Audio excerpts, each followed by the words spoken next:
ससुराल मेरा मंदिर। परिवार के सारे लोग आरती कर रहे हैं। साथ में आरती खत्म होते ही यशोदा सबको प्रसाद देती है। तब अनुज और पिंकी साथ में बोल पड़ते हैं। हाँ हाँ, पहले तो आकाश भैया को ही मिलेगा लड्डू, क्यों है ना मम्मी? हाँ हाँ, पहले तो आकाश भैया को ही मिलेगा लड्डू, क्यों है ना मम्मी? क्या नहीं, मेरा बड़ा बेटा है और सबसे समझदार भी, तो इसे ही मिलेगा। देखिए ना पापा, मम्मी बड़े भैया को सबसे ज्यादा प्यार करती है, हमें नहीं।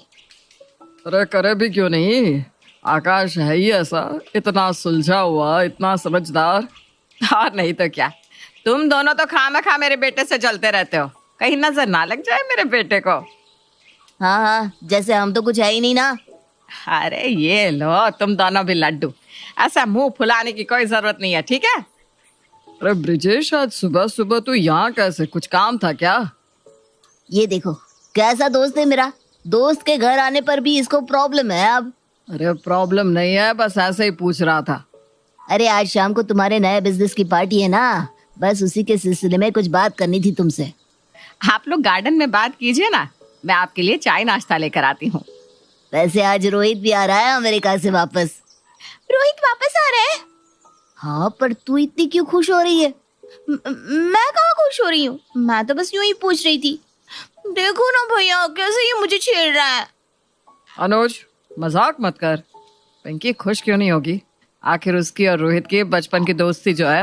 वही तो क्या, मुझे सब पता है। क्या खिचड़ी पक रही है तेरे और रोहित के बीच में? चुप कर जाओ वरना थप्पड़ मार दूंगी मैं। अनुज, जी जी भैया, ठीक है। जब देखो मस्ती करता रहता है, पर हाँ, अनुज कभी आकाश की बात नहीं टालता। हाँ, ये तो सच बात है। वैसे देखा जाए तो आकाश तेरी पहली पत्नी का बेटा है, लेकिन यशोदा भाभी ने उसे अपने बेटे से बढ़कर प्यार किया है। तीनों बच्चों में कभी लगता ही नहीं है कि कोई सौतेलापन है, इनको किसी की नजर ना लगे। सच कहा, मेरे प्यार भरे इस परिवार को किसी की नजर ना लग जाए। सविता के जाने के बाद मुझे लगा था जैसे आकाश को कभी माँ का प्यार ही नहीं मिल पाएगा, लेकिन यशोदा ने आकाश को अपने बेटे से भी ज्यादा प्यार किया। इसीलिए तो आकाश मुझसे ज्यादा क्या, सबसे ज्यादा अपनी माँ की बात सुनता है। अगर उसकी माँ कह दे तो वो तो अपनी जान भी दे सकता है।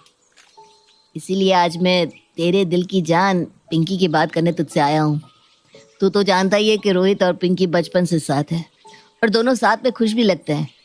रोहित का फोन आया था कि वो पिंकी से शादी करना चाहता है, इसीलिए मैं सोच रहा था कि आज शाम की पार्टी में हम नए बिजनेस के साथ साथ दोनों की सगाई भी करवा देते हैं। अरे ये तो बहुत अच्छी बात है, लेकिन मैं इस बारे में एक बार यशोदा से बात करना चाहूँगा। अरे इसमें बात क्या करनी है, रोहित को तो हम बचपन से जानते हैं और पिंकी भाई साहब के घर में बहुत खुश रहेगी। हम आज शाम को ही इनकी सगाई कर देते हैं। तो तय रहा, आज शाम को रोहित और पिंकी की सगाई। लेकिन भाभी जी, पिंकी को मत बताइएगा आप इस बारे में, हम उसे सरप्राइज देंगे। ठीक है भाई साहब। खुराना परिवार में आज जैसे खुशियों की नई लहर सी उठी थी। आज खुराना अंपायर का नया कारोबार भी शुरू हो रहा था और पिंकी का रिश्ता भी तय होने वाला था, जिससे पूरा घर बहुत ही ज्यादा खुश था।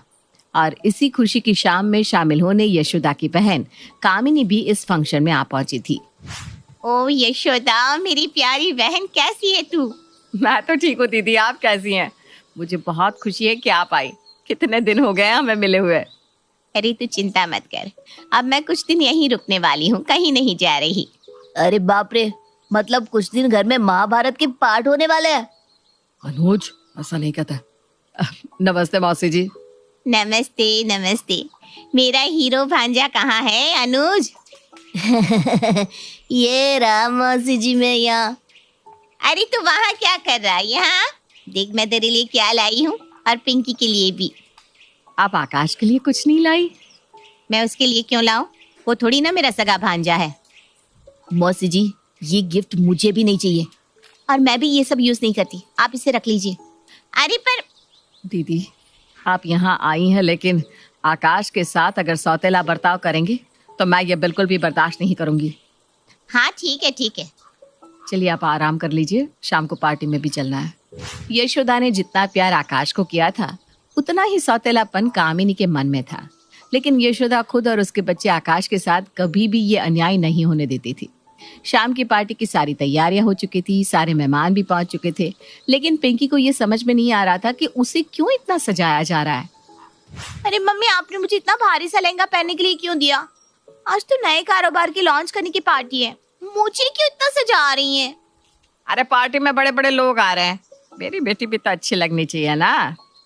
हाँ, पर फिर भी ऐसा लग रहा है जैसे मेरी पार्टी है। हो भी सकता है कि तेरी ही पार्टी है, हम तुझे बेच भी तो सकते हैं ना। हाँ, वैसे खास मुनाफा तो नहीं होगा, लेकिन फिर भी। अनुज क्यों परेशान करता रहता है पिंकी को? पिंकी बहुत सुंदर लग रही है बहना, सच में। थैंक यू भैया, आप भी बहुत अच्छे लग रहे हैं। चलो सब लोग जल्दी करो, सारे मेहमान आते ही होंगे। मैं जाकर मेहमानों को देख लेता हूँ। चल अनुज तू भी चल। अरे भैया, मैं जाकर क्या करूंगा? आप जाइए ना उस बिजनेस की बोरिंग पार्टी में। ठीक है भाई, चल जल्दी आना माँ और पिंकी को लेकर। हाँ, आता हूँ ना। अरे अनुज, तुझे भी जाना चाहिए था ना। ऐसी बिजनेस पार्टी में जाएगा तभी तो एक दिन बिजनेस संभाल पाएगा। अरे भैया, है ना, मुझे क्या जरूरत पड़ी है बिजनेस संभालने की? अरे ये सब कुछ तेरे पापा का है, आगे चलकर तुझे ही संभालना है। अरे चिल मासी, आकाश भैया सब कुछ अच्छे से संभाल लेंगे। हाँ, आप नहीं जानते वो कितने टैलेंटेड है। हाँ दीदी, आकाश बिजनेस में बहुत अच्छा है, सारे बड़े व्यापारी उसे जानते हैं। अरे तभी तो कह रही हूँ कि अनुज को भी जाना चाहिए, आगे चलकर ये बिजनेस अनुज को ही तो संभालना है। हाँ हाँ ठीक है, पर अभी तो चलिए, पार्टी में सब मेहमान आते होंगे। मम्मी, पार्टी में रोहित भी आ रहे हैं क्या? क्यों, तुझे बड़ी चिंता है रोहित की? वो आ रहा है नहीं आ रहा है? मम्मी देखो ना, ये कैसे मुझे परेशान करता रहता है। अरे क्यों परेशान कर रहा है इसे, चुप हो जा। पिंकी, आज रोहित भी अमेरिका से आ रहा है। ठीक है, मैं अच्छी लग रही हूँ ना मम्मा? अभी तक तो तुझे कोई दिलचस्पी नहीं थी तैयार होने में, अब अचानक रोहित का नाम सुनते ही क्या हो गया? नहीं, मुझे क्या होगा? तू ना कुछ भी मत बोल। चलो अब लड़ना बंद करो, सब लोग आ गए हैं, चला जा पिंकी। यशोदा पिंकी को पार्टी में ले जाती है, जहाँ पहुँचते ही सब लोग पिंकी को देखकर तालियां बजाने लगते हैं। माँ, ये सब मुझे देखकर तालियां क्यों बजा रहे हैं? ये तुम्हें देखकर नहीं, हम दोनों को देखकर तालियां बजा रहे हैं। रोहित तुम? हाँ मैं। क्यों, तुम किसी और का इंतजार कर रही थी? नहीं, वो मैं। ठीक है, अगर किसी और का इंतजार कर रही थी तो मैं चला जाता हूँ। नहीं नहीं नहीं नहीं नहीं, मैं तुम्हारा इंतजार कर रही थी। मुझे पता है, इसलिए आज मैंने पापा से हमारी सगाई की बात कर ली थी। क्या? लेकिन मेरे पापा। वो देखो, तुम्हारे मम्मी पापा सगाई की अंगूठी लेकर आ रहे हैं। माँ, पापा, आपने मुझे बताया क्यों नहीं? और अनुज, तुझे भी पता था? और आकाश भैया, आपने भी नहीं बताया? अगर बता देते तो तेरे चेहरे पर ये खुशी कैसे देख पाते? अब देख, दोस्त से समधी बनने जा रहे हैं। हाँ, तो भी मैं तुझे परेशान करना तो नहीं छोड़ूंगा। चलो चलो, अब एक दूसरे को अंगूठी पहनाओ, जल्दी करो। हाँ, तुम दोनों के सगाई के बाद मुझे कुछ अनाउंसमेंट भी करनी है। क्या अनाउंस करना है जीजा जी? आप सबको जल्दी ही पता चल जाएगा, पहले बिटिया की सगाई तो हो जाने दीजिए। हाँ चलो, एक दूसरे को अंगूठी पहनाओ। और रोहित और पिंकी एक दूसरे को अंगूठी पहनाते हैं। दोनों के चेहरे जैसे फूलों की तरह चमक रहे थे। इसी बीच पंकज कुमार ने एक और रिश्ते की अनाउंसमेंट कर दी।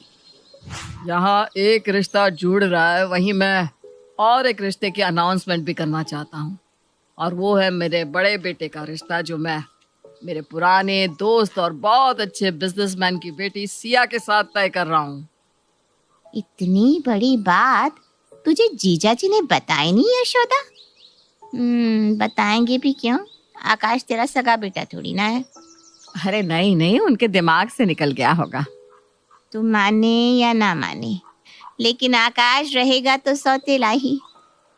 आज मैं सिया और आकाश की सगाई करवा रहा हूँ। आओ यशोदा, सब लोग यहाँ आइए। वाह, आज तो सरप्राइज पे सरप्राइज मिल रहा है, क्या बात है? हाँ देख, तू ही अकेला रह गया। देख ले यशोदा, सच में तेरा बेटा अकेला रह गया है। उसके बारे में कोई सोचने वाला नहीं है। उसकी माँ ही उसके बारे में नहीं सोचती तो।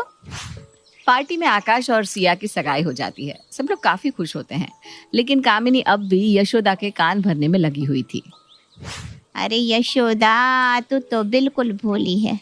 तूने पूछा ही नहीं जीजाजी से कि वो आकाश की शादी पहले क्यों करवा रहे हैं, पिंकी की क्यों नहीं? अरे जीजी, पिंकी अभी छोटी है, आप क्यों बात का बतंगड़ बना रही है?